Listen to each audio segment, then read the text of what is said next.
Ladies and gentlemen, welcome to It's Rainmaking Time. This is Kim Greenhouse, and I'm very delighted today to have John Davis with us from the Northwest Patient Resource Center in Washington State. And as you know, we've covered different aspects of medical cannabis for patient care. And I was watching many videos of John and his colleagues talk about the transformation happening in the United States of America, with several states opening up the ability for people to have cannabis and to use cannabis, both who are ill and who are not ill. I was so impressed with his stewardship and the responsibility in which he's moving in this that I called him and had to have him on the show. He has been working on drug policy for over 20 years. He is the chairman of the board of directors of the Seattle Hemp Fest. He is also the chairman of the Coalition for Cannabis Standard of Ethics and the National Cannabis Industry Association. I really invited him to talk about cannabis leadership, what the stewardship is requiring now, what the sensitive and delicate points are of the task, and what he feels is the real probability that cannabis is going to open up throughout the United States. Ladies and gentlemen, welcome John Davis to It's Rainmaking Time. Good morning. Good morning. Thanks for having me. Thank you. Well, first of all, I got to say, wow, thank you for what you're doing. I'm not a smoker myself, but I want to thank you for the medical side of it in particular, because I've had people's lives saved from using cannabis, medical grade cannabis hemp oil. So thank you, thank you, thank you. Oh, anytime. You know, most of our preparations before the 37 Tax Act were cannabis-based. I mean, cannabis as medicine is nothing new. But you know, for many people, and I have to tell you that I had to face in the last year and a half, that I, who feel myself to be very receptive, very open, really was brainwashed about it, that it wasn't. It's so funny how, you know, when you're told things as a younger person and you're told things over and over, even as an adult, you don't even know sometimes that you believe stuff without ever checking it out. And when I rolled up my sleeves and did my own due diligence on this, I was really surprised, pleasantly surprised, but saddened at how many people unnecessarily go to their death because they can't have this. You know, I watched you and I watched your colleagues at a press conference in your state. And I understand that in 17 states, people don't go to jail anymore for having it or using it, but they are fined. Is that still true? Yeah, and the laws here are evolving, but, I mean, we've come down this road of this failed policy of prohibition that we tried to resurrect after alcohol prohibition. And I was talking to a colleague not too long ago, you know, and he was like, prohibition has done nothing for us. And I was like, well, actually, no, this prohibition has shown us without a shadow of a doubt that the policy of prohibition does not work to actually prohibit substance. Do you think it's true in most things, including for alcohol when there was alcohol prohibition? It didn't stop it then either. Yeah, well, look at alcohol prohibition. There are studies that were done by the government on the effectiveness of the policy. The Wickersham study during prohibition, it doesn't prohibit anything. What it does is tend to increase youth use, tends to increase youth abuse. It increases youth availability to other substance.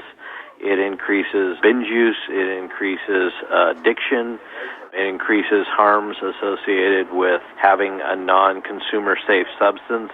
It just doesn't work. Say what you will about a substance. Feel how you will about a substance. A policy of prohibition may make you feel good, but it doesn't do anything to stop the substance. Right. In many of the videos that I watched about the subject with you and your colleagues, both in your organizations and outside, I didn't hear one question asked. Now, maybe I missed a video of that, but I have a big concern about GMO crops. And so does the rest of the world, because we know what happens to people who utilize them. Now, I know that Bill Gates is a big promoter and investor in GMO seeds and crops and everything. And I know that Jamin is a separate person. But in terms of what you're putting forth and in this standardization, are you guys going to be involved in GMO marijuana?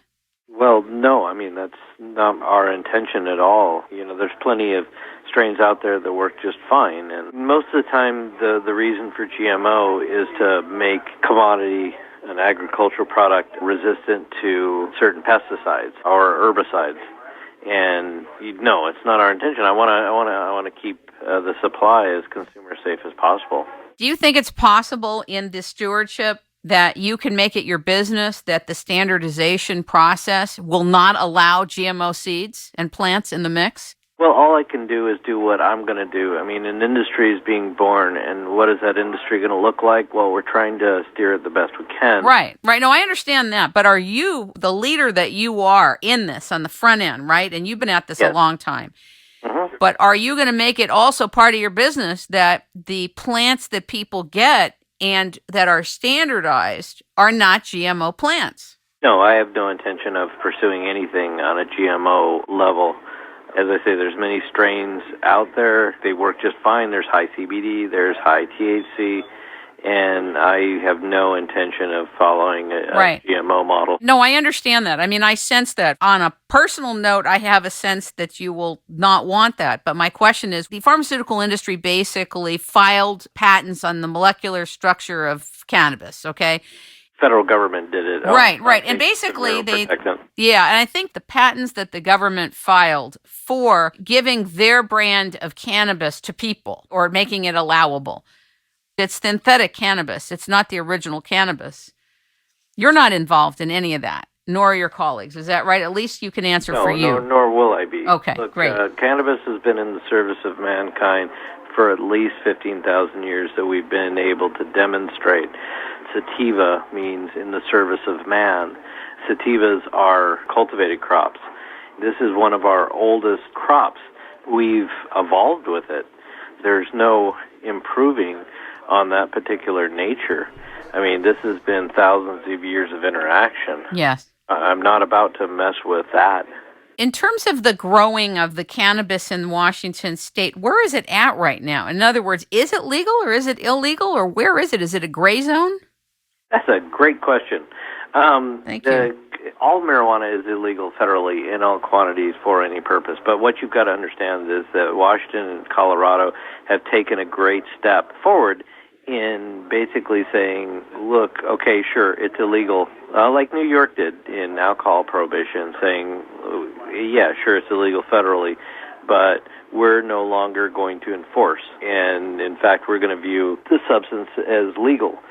So the federal government, if they want to, they can exercise their will by closing down any of it, including Washington State. Washington State could certainly be viewed as culpable, under RICO. Right. The question is the federal government going to do anything? You've got to understand that there's law and there's policy. Law is what's written down and codified. Policy is how that law is interacted with. Like in the case of Amsterdam, all marijuana is illegal in all quantities for any purpose in Amsterdam. However, I didn't know that. I had no idea. I thought that was the place where it isn't. How's that interesting? Well, the policy is that it's tolerated. In fact, it's called a tolerance policy. So even though that it is illegal federally in Holland, it's tolerated so long as certain principles are followed. And that's what you're seeing here happen in the States. The United States and Holland are signatories of the 1961 Single Convention Treaty, which makes it international law, international treaty, that cannabis is illegal. Wow, I didn't even know that. Are you familiar with Rick Simpson and the people he's assisted who were quite sick? I am. Rick actually did a thing with Jamin, a medical thing with Jamin down in San Francisco, and I'm very familiar with Rick Simpson oil. We carry it here at Northwest Patient Resource Center. Thank God. His process and knowledge saved a friend of mine's life. I'm a science guy, and I like to see real hardcore studies with real hardcore science. And unfortunately, that's been blocked in the United States for the past 60 years. But certainly, if you look at the anecdotal evidence, there's very strong evidence.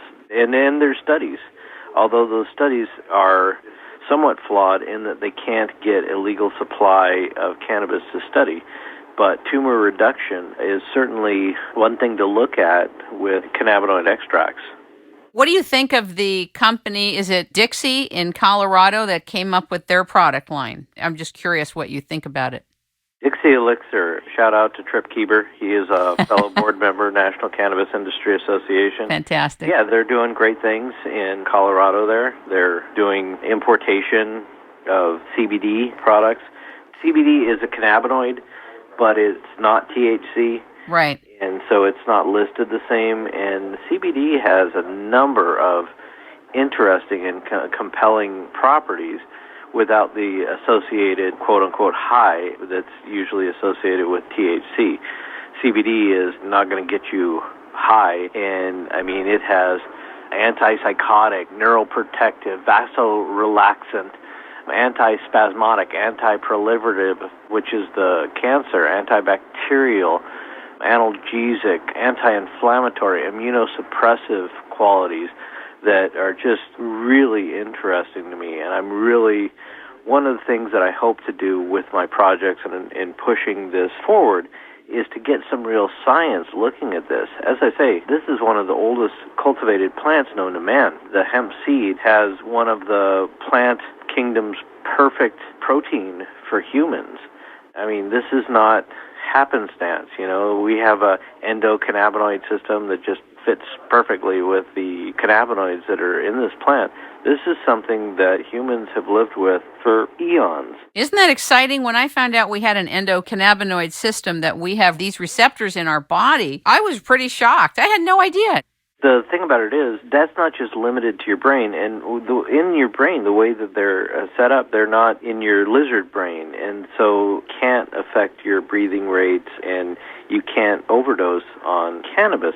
But beyond that, your T cells, your immune system, has receptors, CB2 receptors. You know, the science was suppressed for many years, and now the science is kind of bursting forth a little bit, and people are looking at this.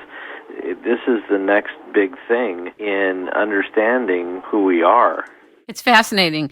What do you think of the work that the owner of Hemp Inc. is doing?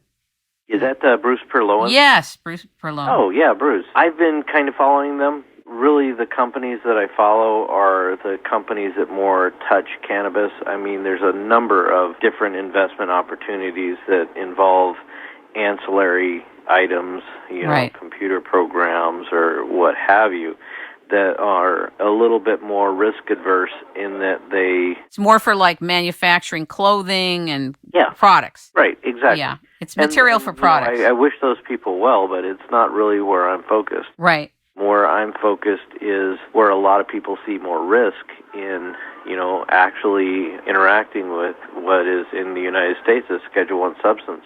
Some people feel that the reason the substance is prohibited is that the CIA runs the drug trade and uses this and other substances to pay for the black budget. In other words, that our own CIA is involved in this all over the world. And it's not just a drug cartel, it's that our own agencies are involved in this. What's your feeling? Well, I certainly think that there's tons of evidence for that. In fact, the American quote-unquote crack epidemic was due to importation of cocaine by the Central Intelligence Agency back in the 80s. But are they overly involved in the cannabis trade? I don't think that... Probably not the main thing. Not so much that, but... But I mean, sure. I don't think that's the reason that Prohibition came about. I think it was more because we wanted to have these moral laws. You know, back in the early 1800s is when we started to kind of try to make quote-unquote sin illegal. We tried that with alcohol, and it crashed and burned horribly. And so I think that we said, oh, okay, well, it won't work for alcohol because that substance is too ingrained in society, and you know, the rest of the world is not on board with us. So we tried Prohibition 2. You know, in 1937, when the Tax Act was passed, smoked cannabis was almost unheard of in the United States, way less than 1% of the population. And cannabis preparations were available at any corner market or any corner pharmacy with no age restriction. Wow. And there just weren't any problems. But we enacted this policy of prohibition for that reason. And, you know, and there was competing interest in there. Everyone had a stake. But what was the upshot of our policy of prohibition? We are 5% of the world's population, a little less right now, and we consume 25% of the world's cannabis. That's what prohibition does. Interesting. What do you think about the FDA view and perspective on cannabis? A lot of people say that the FDA is scared to death that this will become legal and that on the medicinal side, it will help too many people and it will be a threat to the pharmaceutical companies. I actually reached out. I've got a really good intelligence network because, what I do can be dangerous. I would say so. I hope you have good security. Oh, I have excellent security. You're going to need really... standing right now in a bank on steroids. But I actually got some people at a high mid-level in the pharmaceutical industry, and I reached out to them through an informal network, and then I talked to them, and I said, hey, look, you're the pharmaceutical company. A number of people have been speculating on what you think about this whole thing. So what do you think? And what they said was really interesting because they said, oh, well, of course we've discussed this, but we kind of looked at it. And the thing about it is anyone that wants to be smoking marijuana currently is, Yeah. And maybe there's a little bit, a couple of percentage wiggle room, but, if they want to be smoking cannabis, they already are. So if there's competition with our other substances, it's already there. And do we want to get into the cannabis game? Absolutely not, because in order to be sold as pharmaceutical, you would either have to take it through the FDA process, which who's going to spend the money to take cannabis through the FDA process when it's going to end up just being public domain, or to get it considered what's called grass, ironically enough, generally regarded as safe. That's wild. And they are not interested, and they don't want to be branded that way. So pharmaceutical companies, they have their pharmaceuticals. They're at least the people that I spoke to. Right. However, the policing agency for all of them is the FDA, the front end. I think what you said is fascinating and interesting.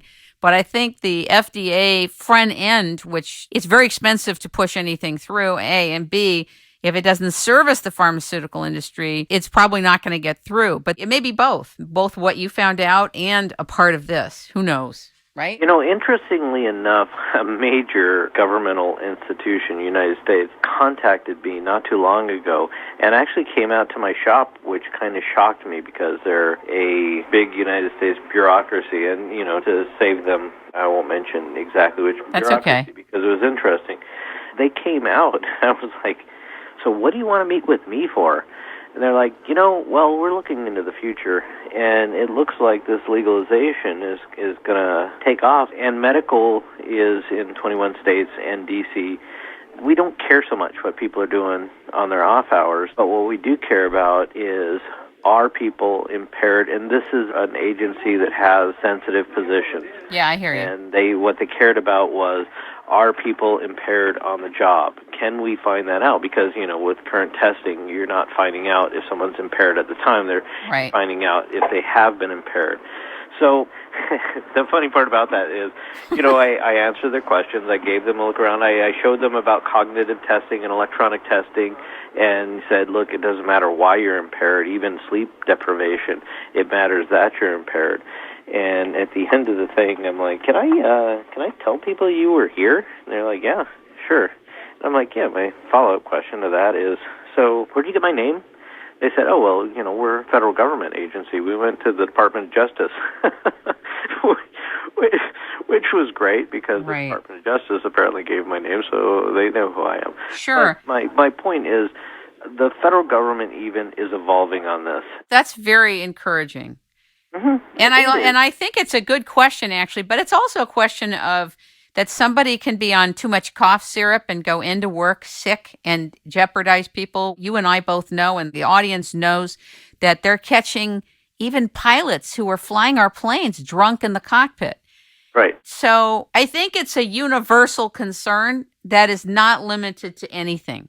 It's not limited to this or that substance. Sleep deprivation can be just as bad as intoxication on a number of substances. Nobody wants people that can cause issues to be impaired at work. I mean, that's not what we're talking about. I mean, us that are moving the drug policy ball forward are not doing so to just, hey, drugs should be freely available and everyone should be doing it and, everyone get high all the time. That's not the case. It's about responsibility, responsible use, and overall about sensible drug policy. I have a child. She is 11. I love that girl. And I look at what Prohibition does, and I talk to her openly about it. And she talks to me as 11 years old about the drug availability in her schools. Wow. And it's craziness that we've gone down. And look, our policy may make us feel good. Oh, look, we're anti-substance. Okay, well, but your policy is making cocaine and methamphetamine sold in middle school. Is that intelligent? I think that some parents may say, I'd rather it be difficult for people than it to be readily available. You know what I'm saying? So as a parent... But it is readily available. Our policy makes it readily available to kids. Look, I grew up in this system, and even at a young age, I looked at this, and I was just thinking to myself, it's craziness, because I distinctly remember the way to get alcohol when I was underage. You would go and get other drugs and trade them to adults for alcohol, because it was easy for me to get the other drugs. It was harder for me to get alcohol. It was harder for the adults to get drugs than me. So as a child, those substances, the banned substances, were actually a lot easier for me to get. And I remember my youth. I was never into the hard drugs or anything like that, but I saw them. They were available to me. I had people, when I was a kid buying a little cannabis, those were available. So to say we have to have a prohibition policy so it's not so available is kind of lunacy. And as I say, look at the Wickersham report from alcohol prohibition. Prohibition doesn't prohibit anything. Look, it criminalizes it, basically. It criminalizes it. It doesn't prohibit it, it criminalizes it, right? Yeah. You and that makes me so sad, all the people that are in jail for smoking pot. It's a tragedy. It's just terrible. In the United States here, we call ourselves the land of the free and like to tell people that, the rest of the world hate us for our freedom. We have more people in prison per capita than any other nation in the history of history. What do you think the numbers are, John? I think it's 738 per 100,000, which, to put in perspective, and I'm not in front of a computer or book or anything, but to put it in perspective, like Norway is like 71. The Nazis did not lock people up at that rate. Stalin, we're always talking about Stalin's gulags. We have more people in prison now. And then you get into the injustice of the whole system.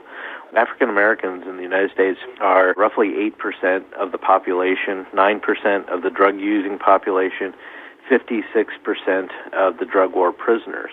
And the 13th Amendment to the Constitution, United States Constitution, it doesn't prohibit slavery. Read it. It prohibits slavery without due process. Right now, we have more African Americans in prison than we had slaves during the height of slavery. That's stunning. Yeah. Wow. And people have got to realize this. We're looking at our economy. This is not a left-wing issue. We jail more people than any other civilization in the history of civilization. This is the most. We are paying to keep those people in prison. Over 50% are in for crimes that have no complainant, drug crimes mostly. And not only do we have the expense of putting those people in prison long term, but we also have the loss of productivity associated with it. Plus the loss of productivity that you get, if you have children out there and you're worried about the children, I would be worried that my child would get caught. Absolutely. It's unbelievable. They're just taken to jail. It's frightening. My criminal record is completely clean because I didn't get caught. I'm an American. I mean, that's where we're all standing. But if you get caught, you have the stigma of getting caught, and you have that on your record, and that leads you so that you can't work, or you can't get jobs easily. Right, you're not productive. There was a global marijuana trade, and the UN estimated that there's a $142 billion industry. What do you think the prison complex industry is? I mean, isn't that an industry too? A big one? Yeah, we privatized our prison. Probably one of the all-time worst decisions that we've ever made, because prisons only profit when there's prisoners. And you have that judge in Texas that was convicted a couple of years ago. He was being paid off basically by the prison system to take children, minors, under 18, your and my children, and put them in the prison system for year after long year. term, Yeah. because that was more profitable to keep their prisons Terrible. populated. And that's, This was also, I think, on the East Coast, too. There was a couple of judges that were found doing the same thing. Again, with the Wickersham Commission report from alcohol prohibition, what does prohibition do? It increases corruption. It increases vice. It increases organized crime. It's an unregulated market. Are you going to also be involved as a commercial participant in some of the projects with this? And by the way, I don't have an issue with it. Sometimes people think, oh, if you have an involvement or you've made a commitment on a commercial level, you can't be really stewarding something purely. In some cases, that's true, but in a lot of cases, it's not true. You can have hybrid interests where you're helping steward something on a leadership level for the many and you're opening up commercial capability. But if you are involved beyond what you're doing right now in Washington, are you concerned about the interstate commerce issue that the feds could come down on you and your colleagues and those that are involved with all these statutes you may not know about on an interstate level? This can get really tricky. Well, yeah, this is a very difficult and dangerous situation, but, you study it the best you can, you interact with the system the best you can, and you go forward the best you can. Look, if I was money motivated, I did very, very well in the straight world. And I had a very, very promising, very developed career when I actually left that world 4.5 years ago to pursue this. What were you doing? What were you doing, if you don't mind me asking? I was a professional project manager. I built buildings, $100 million projects. I left that world and I came into this, and this is a business. And yes, I expected to make money. Yes. And yeah, I need this to be a larger entity because of exactly that. I've got 49 more states and 195 more viable countries that I need to move into. Why? To profit? Well, that would be great if I did, Everyone's got to pay their bills and everything. Sure. Really, if I have an international brand, we have international legalization.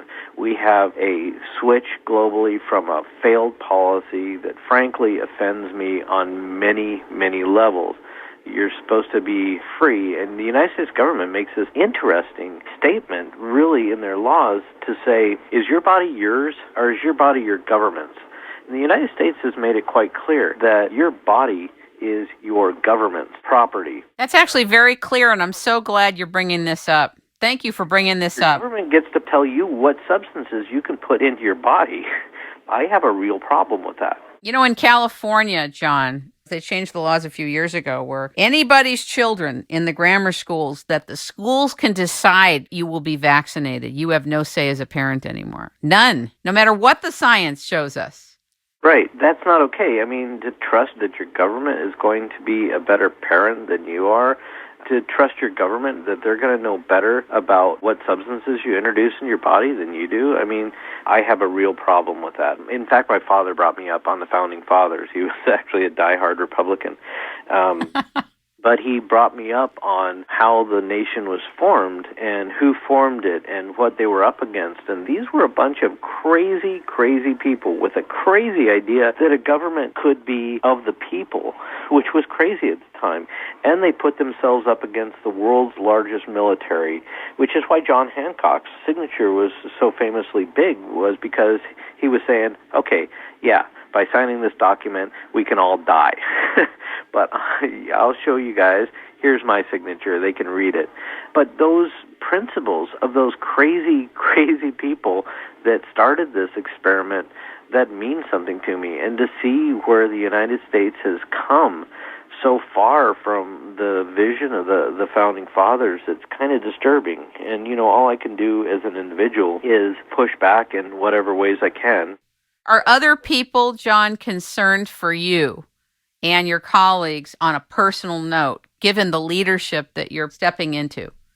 Yeah, that doesn't stop me from doing what I'm doing. And look, I'm very careful about what it is I do. I work with a lot of government officials. I work very closely with the city of Seattle. I work with the mayor's office and the city attorney and the city council. I work with the chief of police. I work with the county sheriff. the county council. I work with my state. I think it's great. You're doing a really whole systems process that would make it work. I think in one of the articles I read, you talked about having environmental concerns, that there needs to be an energy code followed, I guess, in the growing of the plant. I'm not sure I understood that. Do you know what I'm saying? Yeah. So when I permitted, I thought that it was the first permit that had ever been pulled for production of cannabis in Washington State. Actually, it was the second. I found a colleague that had done one during the Bush administration under an agricultural use, but it was kind of a wild thing. But when I actually got a building permit for a marijuana facility that I was very straight up about, this facility is to produce cannabis. Right. I found that energy code was one of the hardest things to comply with because indoor growing is very energy intensive. And, there's things like you can't simply exhaust conditioned air. People work with carbon dioxide. And yet carbon dioxide is food for plants. That's what's so interesting about the whole thing. Well, yeah, but I think there's plenty of food for plants around right now. Yeah. I'd like to see a little less personally. Since you're a science guy, I'll count on you'll get further into the science and you'll be at peace. Let me ask you about Diego Pacier. What is the distinction of what they're going to be doing aside from the branding of marijuana across different areas? They're creating a brand, right? That's what they're doing. They want to create the high-end market for, once cannabis is legalized, you got to understand it's going to be just like anything else. To begin with, it'll be roughly equivalent to alcohol. And brands will emerge. And with most things, there's a high end. And Diego, when it was originally formed, they wanted to get that high-end market. They just wanted to have that niche. And so that's what they're going to fulfill. But, my company is going to be more mid-market. Let's call it pedestrian. Sure. My company is to emerge markets. My company is to show successes where I'm at so that we can take those successes to other markets and say, hey, look, here's what you live in right now. Here is prohibition. Here's what this policy is doing to your children. Here are the stats. Here are the stats when I started in Washington. Here are the stats now. We haven't done it yet, but look at Portugal. Look at Holland. Look at Amsterdam in particular. Portugal decriminalized more than a decade ago all drugs. What happened? Youth use went down. Youth availability went down. The glamorization of the How come that isn't news all across the world? That is such a fascinating thing. I had no idea Portugal did that. Yeah. I was panelist on the Cannabis Policy Summit down in Mexico, and I think it was the former Mexican Minister of Health during that was asking me, so why are Mexico's usage rates lower than the United States? It's like, well, because it's a little-known fact that in Mexico you've decrimmed. But is that really true at a legal level? Yeah, and it's been that way for many years, right? But because Mexico in particular is a border state to the United States, which is the largest drug consumer by far in the world, since 2006, we've had 80,000 direct deaths attributable directly to the drug war, hundreds of journalists, over 1,000 children directly, and these are the deaths that they're able to tie to it. It was 30-some people 6 months ago, or maybe a little bit more, maybe a year, but El Chapo Guzman, allegedly, I suppose, they had a dump truck, more than 30 beheaded corpses just dumped on the side of the road. Yeah, Jesus. We don't see a lot of drug war violence up here because if you saw the United States, if they saw drug body counts up here, they would care. Body counts down there, they don't care so much about.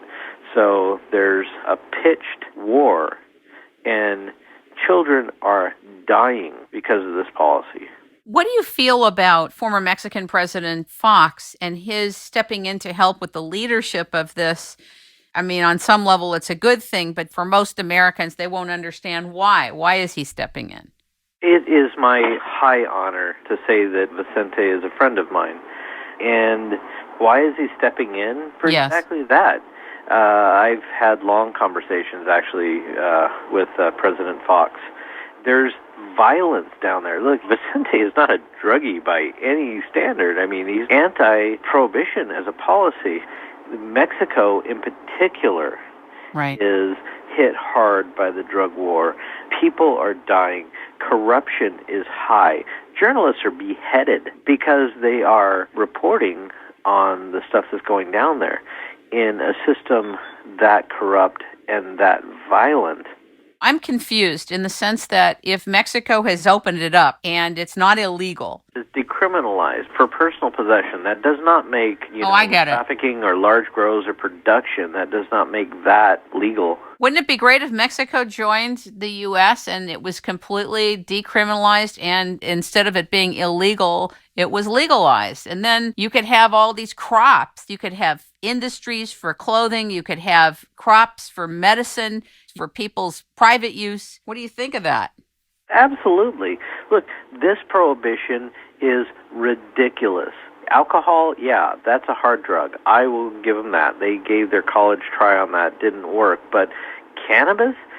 There's never been a single overdose from cannabis. It is one of the least harmful psychoactive substances there is. HempFest is here in Seattle. I chair the board of that organization. And we have 300,000 people that get together annually and attend our event. And there are no arrests. There are very few problems, even with that high amount. And you talk to the police, and they all say the same thing. It's like, yeah, I'd much rather be here than, at a Mariners game where people are drinking because there's issues associated with it. Sure. When you get beyond, cannabis can have some psychoactivity, but it also is one of the first things that paper was made of. It has been a textile crop for generations. The first cannabis laws in what is now the United States was that growing cannabis was mandatory if you were a landowner. That was the first cannabis law here. I had no idea. When was that? That's interesting. In the 1700s.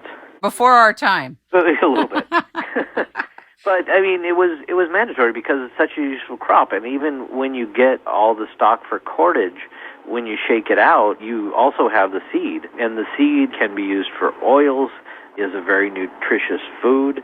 It's just a great crop. You can make more paper per acre with cannabis crop than you can with trees, and you can do that annually as opposed to waiting 20 years for the trees to grow out. The massive clear cuts are not needed. We need to think about what's logical here. And then once we do, we'll see, obviously, I think you're going to have a lot of support. So many people are ready now. I think more people get it than not. What do you think? Yes? Well, did you see the recent Gallup polling? 58% believe in legalization with 36 against or something like that. So, even in the past, since December, in the past year, that's gone up 10 points. And people are realizing, Republicans or Democrats, you go up to someone and say, hey, the war on drugs winning. Everyone says no. Right. Because it's widely known that our policy is an abject failure. Certainly it's not prohibiting drugs from anything. In fact, the nation has kind of become a drug nation. Same kind of statistics. We're less than 5% of the world's population. We use 25% of the world's drugs because we've become a little obsessed with it because that's what prohibition does. John, why do you think that the Washington State marijuana czar, Mark, is it Kleiman? Why is he skeptical about what you're all doing? I don't get it. Who is he and why is he skeptical and why are articles being written about his not really empowering what you're doing? Well, I'll try to tread lightly here because I know Mark and I like Mark. Firstly, you got to understand that Mark is a deeply funny person, but he's very dry in his humor. And he looks at things a little bit differently, and he's a skeptic by nature. It's ironic that he was put in the position of being the quote-unquote drug czar, which he was just a consultant to the Liquor Control Board, because he doesn't believe, and he's published many articles that say you can't legalize cannabis through initiative. Mark is a drug war skeptic, drug war critic. He has an opinion, just like everyone else, and I like Mark, and hey, everyone is entitled to their opinion. I think that Mark is a little bit more risk-averse than I am. Okay, well, for sure. What about Dr. Bob Melamede in Colorado? Are you familiar with his work? Yeah, I know Bob. What do you think about what he's doing? There's a lot going on to the point that I can't keep up on the details of what everyone's doing. Sure. But he's a big player in, I guess, bringing it into a pharmaceutical capacity, correct? Which I don't really understand exactly. The VDEA, the court ruling that came out last year, this year? Anyways, I dry read these court rulings. That's the kind of person I am, I suppose. Americans for Safe Access petitioned the Drug Enforcement Administration to reschedule cannabis. And the ruling that came out, which was called ASA-VDEA, said, yeah, you've got all these studies, but where did the cannabis come from? Because the only real source of cannabis is the University of Mississippi, Ole Miss, where the only legal supply in the United States is grown. So we don't know what you were studying. Oh, my God. Also, in ASA-VDEA, very ironically, it said, look, it may have been a compelling thing to say that the DEA had blocked the ability for these studies to get any cannabis from the University of Mississippi, but you didn't bring that up in the original pleadings. So this being appellate court, it's not admissible. Wow. What's next for you? What's on the horizon before the end of the year? Anything? To the end of the year, just getting through the licensing process and trying to get this notion of legalization here in Washington to not just be a notion, but to actually have physical locations. Pretty much my primary focus, of course, I'm looking at other states, but as you say, that's problematic because there are policy issues with that, so you have to be really careful about setup. But I'm attempting to create a vehicle that will be a model, yeah? Existence. Yeah, be a model. Yes. Show the rest of the world. Look, we opened here, and the sky didn't fall, and there were no problems, and there were no issues. In fact, statistics got better, and youth use went down. And the big thing, youth availability to other substances went down. And so that's really what I'm focused on. But, if I can just get through this year, 2013, it has been a wild ride. I'm sure. And if I can just get through it, I'm doing good. My last question before we finish. And first, I really appreciate your time.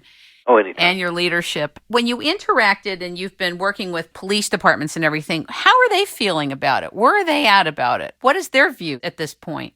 The local law enforcement leadership, they look at it and they understand the system as it is deeply broken. There's finally a movement in this country to get back into what's called community policing, police that are not viewed as the enemy, police that, back in a time where you would look up and see a policeman and say, oh, cool, great, I'm glad he's here, as opposed to, an us versus them mentality. And really, the police, the professionals, they don't really like that. They want to be positive in their community. They want people to, be happy when they arrive. And it's the drug war that really started it. The whole specter of black uniformed paramilitary masked people breaking down your door and shooting your dog. I mean, that whole notion came about because of the drug war, because it was thought, well, people could flush the drugs down their toilet and get rid of the evidence. So we don't want to knock and serve a warrant. We want to get in before they can destroy the evidence. Police professionals nowadays, they don't want to do that. And really, it's not just with cannabis, it's with all substances, really, that people are starting to say, that law enforcement is starting to say, look, if there's not a complaint, we don't care. But if there's a complaint, if there's a problem, for whatever reason, your neighbors are pissed off, whatever, they're going to do something about it. But if there's not a complaint, they're not going to go looking for trouble. I think in one of the articles, it was written that it's not hard to get a license for cannabis from the Liquor Control Board. Why do you think that is? Well, you've got to understand there's three licenses, producer, processor, and retailer. It is not going to be hard to get a license from the Liquor Control Board to be a producer. The retailers, which is my market segment, they are restricted in the numbers that are going to be allowed. They're going to cap the overall amount of growers at 2 million square feet, which sounds like a lot, but really isn't. And if the overall amount exceeds 2 million, they're just going to pare everyone back by a percentage. But you still have to comply. Getting a license is difficult in that you still have to go to your locality I mean, this might be a state program, but understand that local rules apply. So go to your building department in Bremerton and say, hey, look, I'm making a marijuana facility. I need a building permit. And they might not be as excited to give you a permit as the Liquor Control Board was excited to give you a license. There's a lot of complexities in this market. I play in it every day, and I assure you it is not as easy as it sounds. Oh, I don't think any of it is easy, and that's why I appreciate your stewardship. I don't think any of it's easy, and there's so many layers and levels of it. I mean, the vigilance that you have to have just to be in the day-to-day, I can't even imagine. I want to thank you for taking your time to come on It's Rainmaking Time and to share where you're at and what's going on and where the leadership is right now and what we can take an interest in and go to bat for you, for the rest of the people of America, by the way. So thank you for what you're doing. I appreciate you having me on, and I'd be happy to do it anytime. Ladies and gentlemen, we've been talking with, learning from, and listening to John Davis, the chairman of the Northwest Patient Resource Center. If you would like to find out more about him, you can go to N like Nancy, W like Win, P like Peter, R like Ricky, and C like Charlie.co. John, thanks so much. Have a great day. It's Rainmaking Time.